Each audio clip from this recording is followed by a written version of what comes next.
ठाकुर जी अब धीरे धीरे 3.5 वर्ष के हो गए, और जैसे ही 3.5 वर्ष के भय महाराज, मानो जैसे उनके शरीर में स्प्रिंग एक्टिवेट हो गई हो। इतना ऊधम मचाते हैं, इतना ऊधम मचाते हैं, पूरी गोकुल की नाक में दम कर रखा ठाकुर जी ने। यशोदा मैया ने लाल जी को नूपुर पहना रखे। सवेरे जैसे ही ठाकुर जी उठते हैं, नूपुरों की आवाज आती है तो यशोदा मैया तुरंत रसोई घर से दौड़ के जाती है लाला के पास। लेकिन ठाकुर जी इतने चतुर हैं, यमुना तट पर जाते हैं और नूपुरों में बालू भर लाते हैं कि कल नूपुर आवाज नहीं करेंगे, सुबह उठ के हम घर से भाग जाएंगे कहीं और, मैया को पता ही ना चलेगी। ऐसा उदम मचा में श्री सुखदेव जी वर्णन कर रहे हैं, श्रृंग्यग्निडम स्टेशि जल द्विज कंटकेभ्य क्रीडा परावति चलौ स्वसुतौ निषेधुम् गुह्यानि कर्तुमपि यत्र न तज्जनयो गुह्यान् सेकात आपतुरलं मनसो नवस्थान। सुखदेव जी वर्णन कर रहे हैं, राजन अब ठाकुर जी वो लीला कर रहे हैं जिस लीला पर देवताओं को भी विश्वास नहीं हो रहा है। ऐसी लीला ठाकुर जी कर रहे हैं कि किसी को भरोसा ही नहीं हो रहा कि जगत नियंता जगदाधार ये कर सकता है। बोले ठाकुर जी क्या करते हैं? बोले ये मत पूछो क्या करते हैं, यूं कह रहे हैं क्या नहीं करते। जो माता पिता अपने बालकों को बहुत ऊधमी समझते हैं, बहुत बड़ी कृपा है ठाकुर जी की कि आपके घर ठाकुर जी जैसे ऊधमी बालक नहीं है। ऊधमों के सिरमौर हैं ठाकुर जी। कैसा ऊधम मचाते हैं? बोले श्रृंगी। नहा धो करके ठाकुर जी सवेरे तैयार होते हैं, सबसे पहले गैयाओं के पास जाते हैं। मैया कहवे लाला नहा धो के सबसे पहले गैयान को प्रणाम करवे जा, गैयान को स्पर्श कर फिर कछु करियो। ठाकुर जी गैयाओं को प्रणाम करने जाते हैं। जैसे ही देखते हैं कि कोई गैया बैठी है, सो ठाकुर जी कहें अरे अरे मैया या गैया को आलस आ गयो, या को आलस दूर कर दूं। सो बैठी हुई गैया के ठाकुर जी सींग पकड़ लेते हैं और सींग पकड़ करके अपनी ओर खींचते हैं। दूसरी तरफ से सींग बलराम जी पकड़ लेते हैं। अब ऐसे सींग पकड़ करके ऐसे ऐसे गैया के सींग हिलाते हैं। अब बैठी रहती गैया थोड़ी देर तो कोई बात नहीं, जैसे जोर जोर से हिलाना प्रारंभ करते हैं सोई गैया खड़ी हो जाती है। और जैसे गैया खड़ी होती ठाकुर जी लटक जाते हैं सींगों से। अब ठाकुर जी को तो बढ़िया झूला बन गया हो, गैया की सींगन पर झूल रहे हैं। थोड़ी देर तो गैया इधर से उधर ठाकुर जी को झुलाती रहती है, लेकिन थोड़ी देर बाद जैसे ही ठाकुर जी की पकड़ कमजोर होती है, गैया को पता चल जाए कि अब लाला गिरवे वार है, सो गैया भी इतनी चतुर कि वो गोबर में ही जाके खड़ी हो गए। ठाकुर जी के इन्हें आगे कुछ चल, मैं गोबर में जाऊंगा। गैया के ना अब तो मैं यहीं खड़ी रहूंगी, तुम गोबर में ही गिरो। और सोई ठाकुर जी को हाथ छूट जा, मैया मैया बचाइयो, देख जे गैया मुंह को गोबर में फेंक रही है। अब मैया जब तक बचावे आवे तब तक तो लाल जी के हाथ छूट जाएं और ठाकुर जी गले गले तक गोबर के ढेर में जाके गिर जाएं। पर यशोदा मैया निकाले, कितनों सजाए लो, कितनों ए लाला तू वैसे ही कारो, ऊपर ते मैं तो को बढ़िया सुंदर बना के रखूं, लेकिन तू घूम फिर के गोबर में ही आके चौं खेले। मोकू तो लगे तू पूर्व जन्म को सूकर दीख है। ठाकुर जी मंद मंद मुस्कुरा रहे, हाँ मैया जे बरा भगवान को अवतार भयो ना, जाने पृथ्वी की रक्षा करी हिरण्याक्ष थे। भैया बोली हाँ वो मैं ही तो हतो, मैं जय जय हूं मैया, वो बरा भगवान ही जय जय, वही जय जय तेरे यहाँ लाला बन के आयो है। यशोदा मैया के बातन ने मत बनाए कर, नेक नेक बड़ो है क्यों बोलवो सीखो, ऐसी बात बनावे, जय जय बोले अपने आप पे, नहावे धोवे है ना है, मोह पहुंचे ना है, मैं जय जय हूं। ऐसी मधुर लीला ठाकुर जी कर रहे हैं। आकाश में 33 कोटि देवता ये लीला देख करके अपने नेत्रों पर विश्वास नहीं कर रहे। ऐसे मधुर ठाकुर जी। श्रृंगी अग्नि ड्यमष्टि। एक दिन नंद भवन में गैया ब्याह गई। जैसे ही गैया ब्याई, ठाकुर जी जैसे ही गैया ब्याती है ठाकुर जी वहीं खड़े हो जाते हैं। और बंधुओं शास्त्रों में आज्ञा है कि गाय जब ब्याह रही हो, बछड़े को जन्म दे रही हो या बछिया को जन्म दे रही हो, उस समय गैया जो होती है वो दो मुखी हो जाती है। एक मुख तो सामने है, और जब जन्म देती है तो बछड़ा या बछिया उसका मुख जब बाहर आता है तो दो मुखी हो जाती है। ऐसी दो मुखी गैया की जब आप परिक्रमा करते हो तो पूरे ब्रह्मांड की परिक्रमा का फल प्राप्त होता है।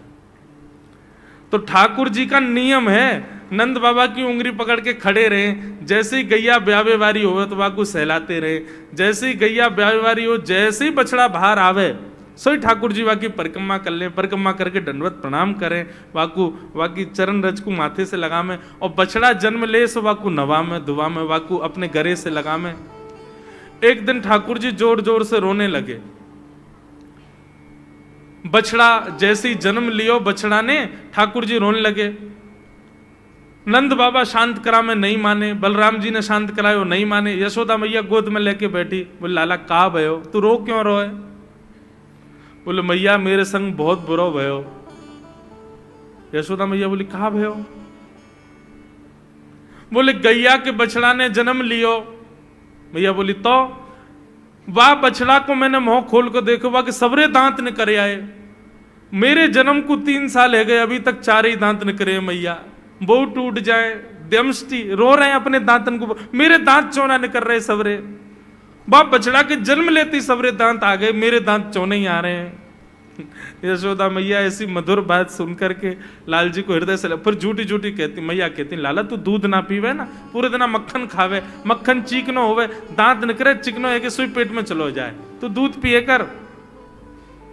कबहू भड़ेगी चोटी मैया मोरी, कबहू भड़ेगी चोटी। कभी अपनी चोटी पकड़ के रोते मैया मेरी चोटी चौना भर रही। बलराम की चोटी देखो कैसी नागिन जैसी चोटी है वाकई, और मेरी चोटी कैसी है मैया, नेक सी पतरी सी। मैया बोल लाला तू दूध ना पीवे, दूध ते चोटी बढ़े, बलराम देखिए ऐसा जग भर के दूध पीवे। सो ठाकुर जी दूध को पात्र हाथ में ले में, अपनी चोटी खोल ले में, और फिर चोटी पकड़ करके दूध पी में, और दूध पीते पीते नापते रहे कितनी बड़ी भई की ना भई अभी। ऐसी मधुर लीला ठाकुर जी करते हैं। ऐसी लीलाएं हैं ठाकुर जी की कि उन लीलाओं को सुनकर के जो ज्ञान के मार्ग को नहीं समझ पाते, जो वैराग्य के मार्ग को नहीं समझ पाते, जो ज्ञान और वैराग्य से ठाकुर जी को प्राप्त नहीं कर पाते, वो इन लीलाओं से ठाकुर जी के हो ही जाएंगे। ऐसी लीला है। और क्या करते हैं ठाकुर जी? बोले द्विजकंटकेभ्य, इतनी मधुर लीला है ठाकुर जी की। नंद भवन से सुबह सुबह निकल जाते हैं, और राह चलता कोई भी हो अपरिचित, यदि वो साधु है, यदि वो कोई वैष्णव है, यदि वो कोई भजनानंदी है, तो ठाकुर जी उसके पास चले जाते हैं, और पास जाके पता क्या बोलते हैं? अरे तुम यहां डोल रहे हो? बोलो भैया कौन हो तुम? अरे जी सब बाद में पूछियो, हम तो यूं कह रहे तुम यहां घूम रहे हो, नंद बाबा तुम्हारी मां बात देख रहे हैं, नंद बाबा तुम्हारा इंतजार कर रहे हैं। किसी से भी? बोले काय को कर रहे हैं भैया इंतजार? अरे आपके काजे यशोदा मैया ने 56 भोग बनाए हैं, और यशोदा मैया तो थाली सजा के बैठी है, आप घर जाओगे तब आपको प्रेम से प्रसाद पवाएंगे, फिर दक्षिणाओं देंगे। अरे जल्दी करो, देरी मत करो, जल्दी नंद भवन पहुंच जाओ। रोज 150 से 200 अपरिचित वैष्णव संत साधु नंद भवन आते हैं, और सब आकर के कहते हैं यशोदा मैया आप हमारी प्रतीक्षा कर रही थी, लाओ प्रसाद पवाओ। यशोदा मैया बोली मैं कौन ने कही आपसे?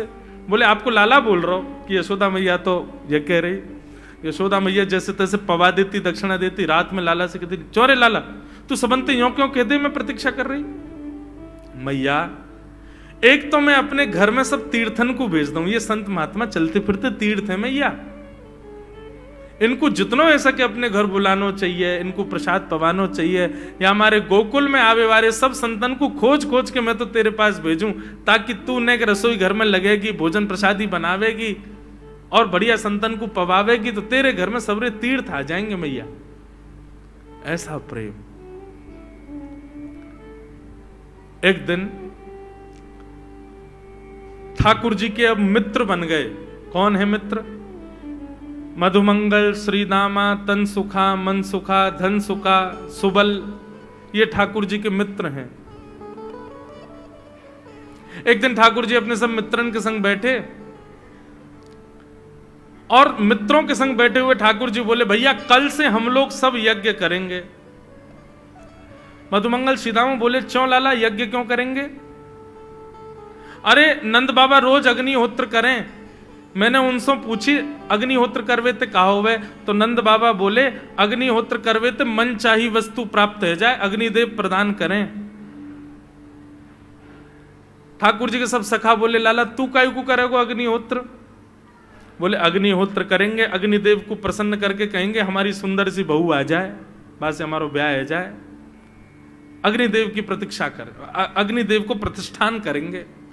सब श्रीदामा मधुमंगल 3.5 वर्ष के ठाकुर जी, सोचो 3.5 वर्ष के ठाकुर जी, सखा कितने बड़े बड़े होंगे। नेक्से से सबरे सखा बैठ गए, सूखे पत्ता इकट्ठे करके अग्नि प्रज्वलित कर ली, सूखे पत्तान को चूरो बना के आपस में बांट लियो।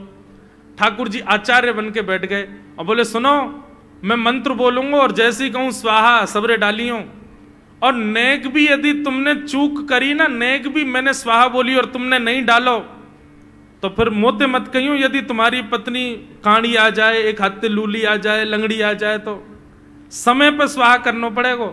सब ग्वाल बाल बोले, जो कहेगो लाला सो करेंगे, तू करवा।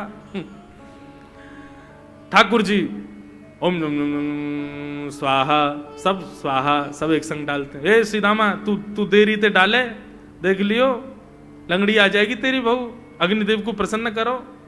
इस प्रकार ठाकुर जी सब ग्वाल बालों के संग खेलते हैं। ग्वाल बाल बोले, लाला यज्ञ तो है गयो, अब ब्राह्मणन को भोजन के काजे बुलाओ, यज्ञ के बाद ब्राह्मण भोज होना चाहिए। सोई ठाकुर जी अपने सब ग्वाल बालों की उंगली पकड़ करके पूरे गोकुल में जाते हैं, ब्राह्मणों के घर जाकर के कहते हैं, आज नंद भवन में बढ़िया उत्सव भयो है, बढ़िया यज्ञ भयो है, भोजन के काजे शाम को आपको परिवार सहित आनो है। सबन को निमंत्रण दिया मैं। अब महाराज नंद भवन से जब निमंत्रण आता है तो ब्राह्मण लोग ब्राह्मणी से कहते हैं कि आज चूल्हा मत जलाना। क्यों? अरे नंद भवन में भोजन की सूचना मिलती है तो 3 दिन से भूखे रहते हैं ब्राह्मण। क्यों? इतना खवाएंगे नंद बाबा, इतना खवाएंगी यशोदा मैया कि पेट भर जाएगा, 2 दिन तक भूख भी ना लगेगी, इतना भोजन करना पड़े। ए ब्राह्मणी चूल्हा मत जलाई, और सुन नमक को पानी और दे दे। नमक को पानी पी पी करके भूख बढ़ाते हैं अपनी। बोले शाम को जाएंगे और बढ़िया चकाचक महाराज 56 भोग पाएंगे। शाम का समय हुआ, सैकड़ों हजारों ब्राह्मण आकर के नंद भवन के बाहर खड़े हो गए। यशोदा मैया ने अटारी से जैसे ही देखा इतने सारे ब्राह्मण, यशोदा मैया उतर करके आई, बोली आओ भगवान पधारो, सबन को जय श्री कृष्ण, सबन को प्रणाम। जे बताओ आज मेरे द्वार पर आप सबन को एक साथ आने को कारण कहा है? किसी को निमंत्रण देकर के और फिर पूछो कारण क्या है, बड़ा अजीब लगता है। किसी को आपने बुलाया भोजन पे, वो बेचारा आ गया, फिर आप कहो बताओ भैया कैसे आए, कितना अजीब लगे। ब्राह्मण बोले मैया तुम हमसे पूछ रही हो या बात है? अरे सवेरे तो भूखे प्यासे बैठे हैं, जल्दी भोजन पवाओ। आपके यहां यज्ञ भयो, यज्ञ की पूर्ण आहुति की प्रसादी पावे आए हैं, और काई क्यों आए हैं? यशोदा मैया बोली कौन सा यज्ञ, कब भयो यज्ञ, कौन सी पूर्ण आहुति? ऐसा कछु ना भयो हमारे यहां, आप लोगों को कोई गलत जानकारी मिली है, कौन ने कही आपते? ब्राह्मणों के नेत्रों में आंसू आ गए। बोले मैया एक तो हम सवेरे से भूखे, ऊपर ते ब्राह्मणी से मना और करे आए कि तू चूल्हा मत जलाइयो। ब्राह्मणी भी बाट निहार रही है कि डिब्बा में लेके आएंगे हमारे काजे भी भोजन। खाली हाथ गए तो ब्राह्मणी डांटेगी अलग, मैया तेरो लाला सवेरे सवेरे आयो और सब ग्वाल बालन के संग आके हमसे कह के गयो यज्ञ भयो, यज्ञ की पूर्ण आहुति में भोजन करवे सबन को आनो है, हम तो यही मारे चले आए। यशोदा मैया बोली या लाला ते कैसे बचूं मैं, पूरे दिना कम से कम 2-2.5 हजार लोगों को निमंत्रण ऐसे ही देते रहे। यशोदा मैया बोली आपकी व्यवस्था करूं, लेकिन पहले यार लाला को तो देखूं मैं, है कहां ये। नंद भवन के पीछे बगीचा में ठाकुर जी अपने सब ग्वाल बालन के संग खेल रहे। यशोदा मैया गई, जाकर के बुलाए, ए लाला, ओ कन्हैया यहां पे आ। ठाकुर जी ने जैसी देखी यशोदा मैया बुला रही है, लेकिन यशोदा मैया के संग जे कौन खड़े हैं? ए श्रीदामा मधुमंगल। बोले हाँ, ये तो सांची में आ गए सबरे ब्राह्मण, हम तो ऐसे खेल खेल में निमंत्रण दे के आए इनको। मैया बहुत मारेगी भैया, मैं अकेला नहीं जाऊंगा, तुम भी चलो मेरे संग, यदि मुंह में एक थप्पड़ पड़ो तो तुम मुंह पड़वाऊंगा। मैया बहुत मारेगी आज। और मधुमंगल श्रीदामा जबरदस्ती उनको हाथ पकड़ के ठाकुर जी ले गए। हाँ मैया बता, कहा कह रही? मैया ने कान पकड़ो, है रे लाला, ज्यो जो बड़ो है तो जा रहा हो, तेरे उधमन की सल ना है पड़े। का कियो तेने? बोले का कियो मैंने? ये सब कौन है? मुझे का पता कौन है, मैं ना जानू मैया इन्हें। बोले जे सब रे ब्राह्मण है हमारे गोकुल के, और सब यूं कह रहे हैं तेने इनके घर जाके इनको सबन को निमंत्रण दियो, यूं कहीं हमारे यहाँ यज्ञ भयो आकर के आप सबन को भोजन पानो है। मैया तेरी सौगंध खा के कह रहा हूं, मुझको तो जेव ना पता इनको घर कौन सी गली में, झूठ बोल रहे हैं सब रे, मैंने निमंत्रण ना दियो। ब्राह्मण सब बोले मैया देखो कैसो सफेद झूठ बोल रहे हैं आपके आगे। मैया बोली सच बता, तेने निमंत्रण क्यों दियो? तब ठाकुर जी बोले मैया बताऊं? बोले बता। बोले हम खेल खेल को यज्ञ कर रहे, वाह यज्ञ में सामग्री नहीं, वाह यज्ञ में मंत्र बोलवे वाले भी ना है, वाह यज्ञ में कोई ब्राह्मण भी ना हो, हम आपस में ही सब यज्ञ कर रहे। भाई यज्ञ के बाद ये मधुमंगल बोलो ब्राह्मण भोजन होना चाहिए, तो हमने इन ब्राह्मणों को न्योता दे दियो। मैया बोली अब ये ब्राह्मण आगे कहां पवाऊं? बोले मैया देख सीधी बात है, या में ज्यादा चिंता करने की कोई बात ही ना है। जब बिना मंत्र के, बिना ब्राह्मणन के, बिना यज्ञ सामग्री के हमारा यज्ञ है सके, तो ऐसे ये भी खाली खाली दोना लेके बोलते हैं हाँ भाई रसगुल्ला बहुत बढ़िया बनो है, ये देखो ओ हो मोहन थार तो बहुत ही बढ़िया बनी है, सब्जी तो पूरी कितनी बढ़िया लग रही है, खाली पत्तल लगा दे, खाली दोना लगा दे, और भाव से ये लोग भी पाल लेंगे है क्यों भोजन, भाव को यज्ञ भाव को भोजन। ब्राह्मणों को बंधुओं गुस्सा, ठाकुर जी की लीला पर किसी को क्रोध नहीं आता, सब हंस जाते। पर यशोदा मैया आधी रात में रसोई बनाती है, सब ब्राह्मणों को पवाती है, और इतना बनाती है कि उनके घर भिजवाती है। मैया बोले लाला इतना काम करावे। बोले मैया तू बैठी बैठी ना मोटी है गई है, या हमारे मुंह को लगे, तू पूरे दिन लगी रहकर रसोई में कचू कचू बनाती रहकर। ऐसी ठाकुर जी की मधुर लीला। बंधुओं भगवान ने चोरी क्यों की? अभी तक चोरी शुरू नहीं हुई ठाकुर जी की। अब ये चोरी का प्रसंग कैसे प्रारंभ होता है? एक दिन ठाकुर जी अपने ग्वाल वालों के संग खेल रहे थे, तो ठाकुर जी ने ऐसे खेल खेल में श्रीदामा को धक्का दिया, श्रीदामा गिर गया, बहुत जोर से रोया। ठाकुर जी बोले अरे भैया शांत है जा, लग गई लग गई, अरे ठीक है अब शांत है जा, लेकिन श्रीदामा शांत नहीं हो गए। ठाकुर जी बोले तुम कैसे हो? गोकुल में रह में हम, गोकुल को मतलब है जहां हर घर में 1000 गैया, उसका नाम है गोकुल। इतनी गैयान को दूध घी दही सब हमारे घर में होवे, अरे खा पी के न बढ़िया अपनी शरीर को बनाओ, खेल खेल में लगती रहे, इतनो रोवे को कहा मतलब है? तो श्रीदामा क्रोध में भर के बोला तू तो राजा को बेटा है लाला, तो को मक्खन खावे को मिले, घी खावे को मिले, दही पीवे को मिले, हम लोग तो बेचारे गरीब ब्रजवासी हैं, हम लोग जितनो दूध घी दही बनावे सब कंस के लोग ले जामे हमारे यहां से। कंस ने ब्रजवासीन के ऊपर कर लगा रखो है, टैक्स लगा रखो है, कहा कि प्रत्येक ब्रजवासी को इतनो मटका भर के घी दूध दही सब मथुरा भेजना पड़े, हम लोग घर में ना रख सकें, क्योंकि कंस के सिपाही जब आके हमारे घर की तलाशी करें, यदि इतने मटका हमारे घर को प्रसारित हैं, वहां से ज्यादा यदि हमारे घर में मिल गए तो मृत्यु दंड होगा हमारो। समझ रहे हैं बात? कंस ने पूरे ब्रजवासियों को कह रखा है कि हर घर में 4 मटकी से ज्यादा नहीं होनी चाहिए, उससे अधिक आने वाला दूध घी दही ये सब मथुरा भेजना है। और यहां हर ब्रजवासी के यहां 1000 गैया, और 1000 गैयाओं का जितना दूध घी दही होता है उसमें से 4 मटकी केवल घर में रहती हैं, बाकी सब मथुरा भेजना पड़ता है। या मारे लाला हम लोगन को खावे पीवे को ना मिले, तू तो राजा को बेटा है, तेरे नंद बाबा तो गोकुल के राजा हैं, या मारे तो को तो खूब छूट है, हम लोगन को छूट ना है। ठाकुर जी बोले ये बात है? बोले हाँ। ठाकुर जी बोले मेहनत करें हम, गैया को पाले हम, गैया को घास खवाएं हम, गैया की सेवा करें हम, और दूध पीवे को वो राक्षस कंस।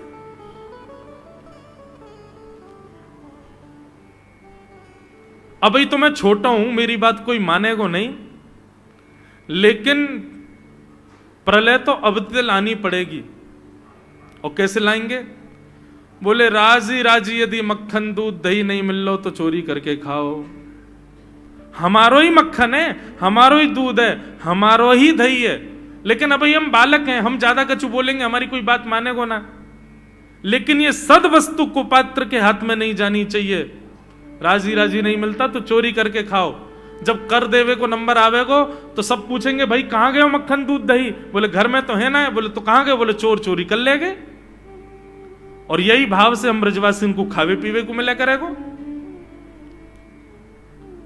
मधुमंगल सीताराम बोले लाला तू जो कहेगो सो करेंगे, लेकिन चोरी नहीं करेंगे।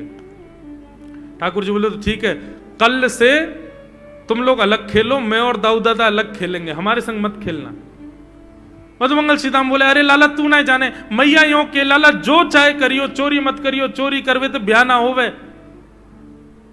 ठाकुर जी बोले ब्याह की पड़ रही है तो है, ब्याह ना होवे। ऐसो पत्र पूछ रहा सो है गयो, पत्रो दुबरो सो तू सीख जैसो है गयो, तो कौन ब्याह करेगा ऐसे? अरे ब्याह करना तो ने खाया ने पी ने बढ़िया गाल तेरे बढ़िया होंगे, शरीर ने बढ़िया होगा तभी तो ब्याह होएगा। अब भैया हमारी बात सुन लो, जितने अच्छे काम करने सब आज कर लो, कल से चोरी करेंगे, पूरे ब्रजमंडल में आतंक मचाएंगे, हमारो ही दूध घी दही है और हम ही चोरी करके खाएंगे। ठाकुर जी ने चोरी क्यों की? क्योंकि सारा गौरस बेवजह मथुरा भेजा जाता था और मथुरा से कंस पूरे भारत में वितरित करके खूब धन कमाता था। इस वजह से ब्रजवासी प्रताड़ित होते थे, क्योंकि गैया के लालन पालन में जितना खर्चा होगा सब करो ब्रजवासी। 4 मटका दही। अच्छा, प्राचीन जब ठाकुर जी पृथ्वी पर पधारे तब कोई व्यापार नहीं था, ब्रजवासियों पर एक ही व्यापार था, 2 व्यापार थे, या तो घी बेच के, दही बेच के, दूध बेच के धन कमाओ, या फिर खेती बाड़ी करके अनाज बेच करके धन कमाओ। वही तो व्यापार था। उसमें भी 4 मटके मिलते थे, 4 में से 3 को तो बेच देते थे, 1 में पूरा घर चलता था। यह हालत थी ब्रज की। इसलिए ठाकुर जी ने कहा कि भैया राजी राजी नहीं तो गैर राजी, हम जितने बाकी की मटकी मथुरा भेजे वाली उनको सबन को तोड़ फोड़ करेंगे, उनमें से मक्खन निकाल निकाल के खाएंगे, एक दूसरे को खवाएंगे और सब यहीं रहेगो, मथुरा नहीं जाएगो कछु भी। इसलिए ठाकुर जी ने चोरी की।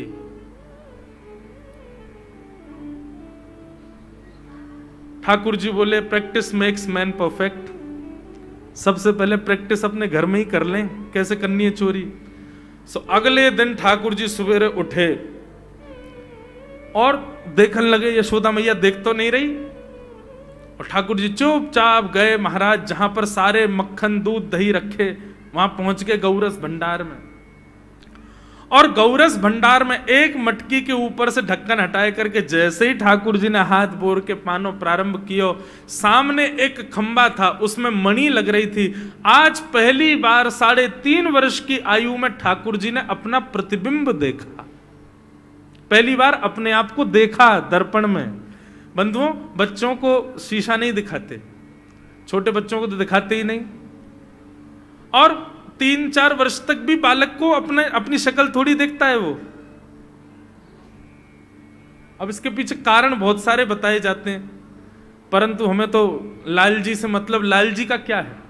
ठाकुर जी ने जैसे ही प्रतिबिंब में अपने रूप को देखा, अपने रूप को देख करके ठाकुर जी बोले हो तू भी आयो यहां चोरी करवे। अपने आप से ही बात कर रहे हैं ठाकुर जी।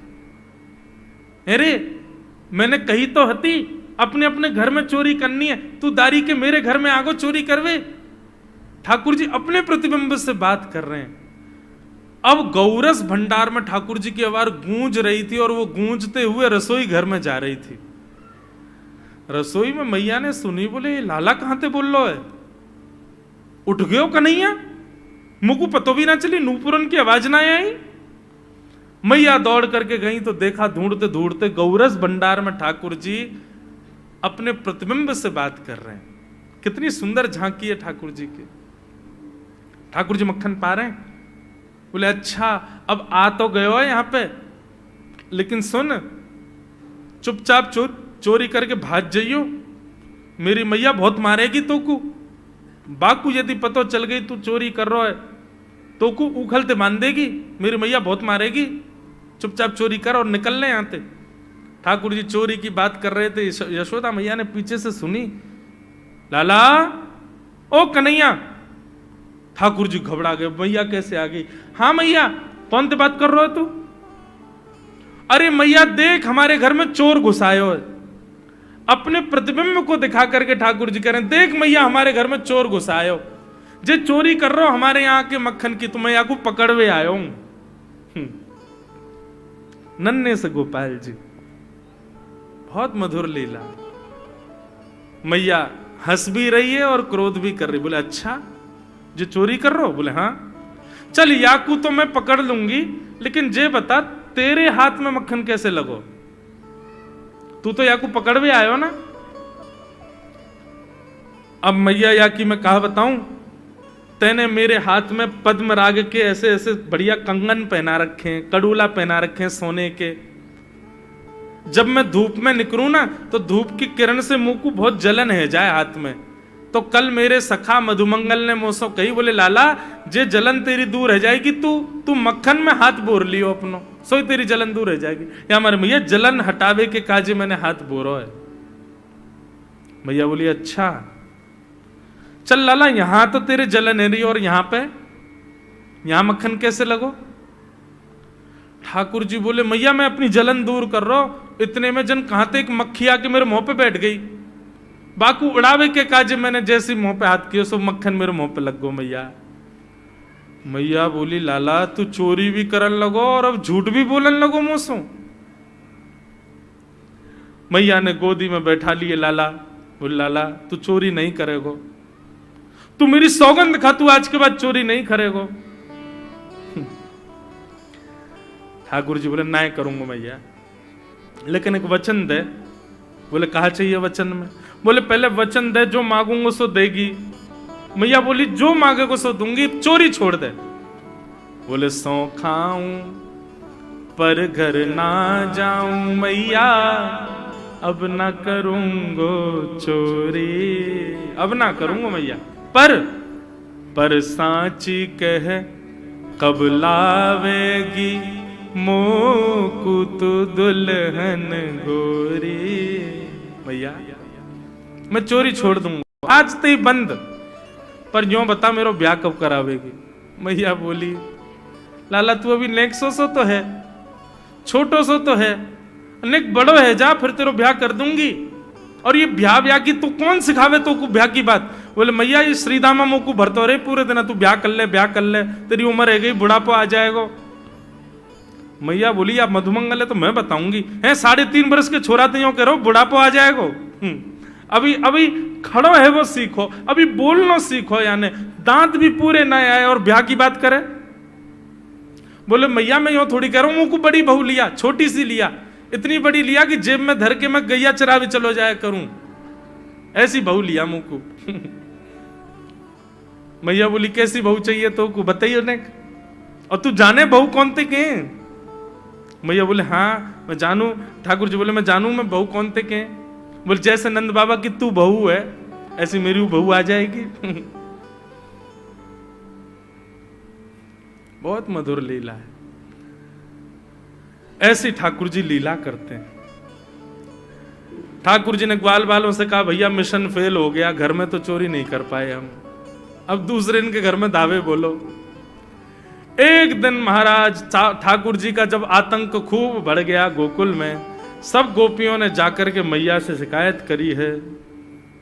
वत्सान मुंचन क्वचिद समय क्रोश संजात हास स्तेयं स्वाद्वद्धदिपयः कल्पितैस्तेययोगै मरकान् भोक्षन् विभजति सचेन्नात्रिभाण्डं भिनत्ति द्रव्यालाभे सग्रह कुपितो यात्युपक्रोशतो कान। सब गोपियों ने जाकर के मैया से शिकायत करी, बोले मैया अपने लाला को संभाल लियो, नहीं तो कावदना हम देख लेंगी और फिर हमसे मत कहियो कि तेने मेरे लाला से यूं क्यों कही। मैया बोली कहा क्यों मेरे लाला ने? गोपी बोली ये बस सुन लो और यूं बताइयो कहा ना करे तुम्हारो लाला। देख वे में 3.5 बरस को है, बाकी पेट में इतनी बड़ी बड़ी दाढ़ी है बाकी। मतलब ओ नंद रानी तेरो लाला जबर भयोरी, मेरी मटकी उलट के पलट गयोरी। नंद रानी तेरो लाला जबर भयोरी। जबर मतलब अब सुगड़ है गयो है, नेक बलवान है गयो है, सब जानकारी है या कुछ छोटो बालक मत समझियो। गोपियों ने जाकर के अपनी अपनी दुख दर्द सुनाए मैया को।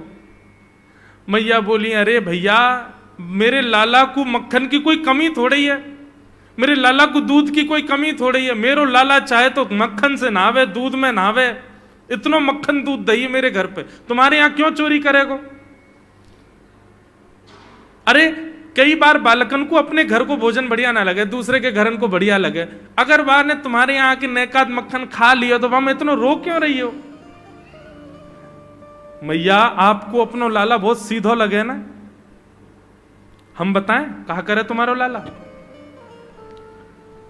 बोले स्वयं खावे हमको कोई दिक्कत नहीं, लेकिन या की एक पूरी मंडली है और पूरी रजिस्टर्ड मंडली है, बाल गोपाल चौर प्रचार प्रसार मंडल, ये घर घर जाके चोरी करते हैं। और मैया तुम्हें कहा बताऊं, जैसे ही कोई गोपी के नयो बालक होवे ना तो तुम्हारो लाला पूरे मंडल के साथ आवे और वह लाला के सिर पे हाथ धर के, छोटे से बालक के सिर पे हाथ धर के बस 1 वर्ष की प्रतीक्षा, फिर तुम भी हमारी मंडली में आ जाओगे।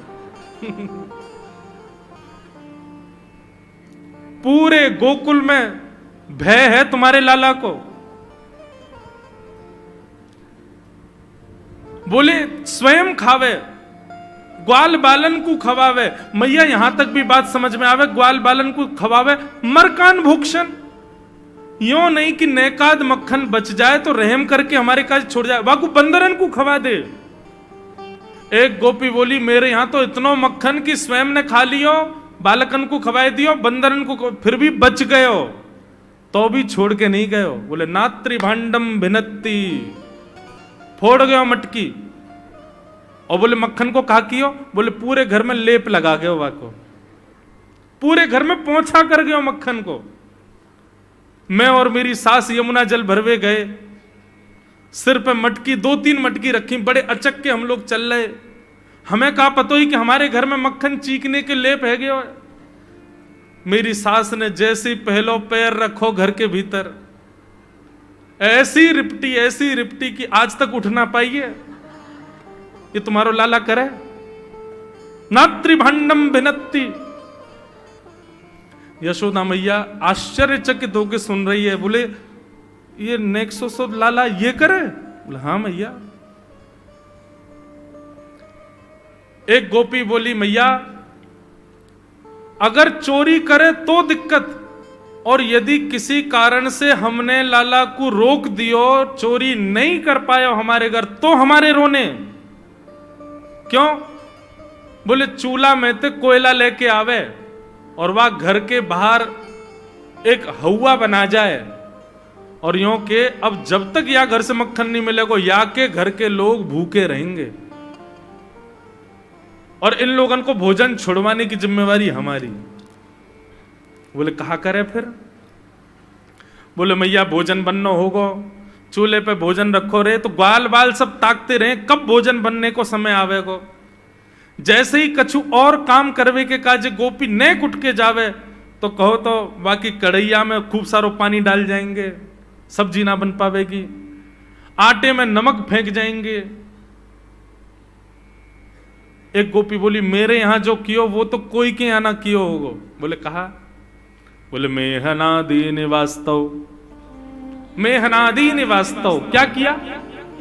बोले मैया 3 दिन तक प्रयास कियो तुम्हारे लाला ने, मेरे घर से चोरी नहीं कर पाए हो, तो टेढ़ी सी नजर करके बोलो कल तेरे घर में सब लोग भूखे रहेंगे, भोजन ही नहीं बनेगा तेरे यहां। मैंने कि लाला चल बात मत बना, भग जाए तो चल। और मैया माने वो कर दियो। बोले कहा कियो? बोले सवेरे सवेरे ब्रह्म मुहूर्त में हम लोग अन के उठवे से पहले तुम्हारो लाला आ गए हो, और कोई पहले बंधुआ रसोई कोई अंदर कमरे में नहीं, चौक में ही चूल्हा, वहीं बैठ करके सब बनाते खाते।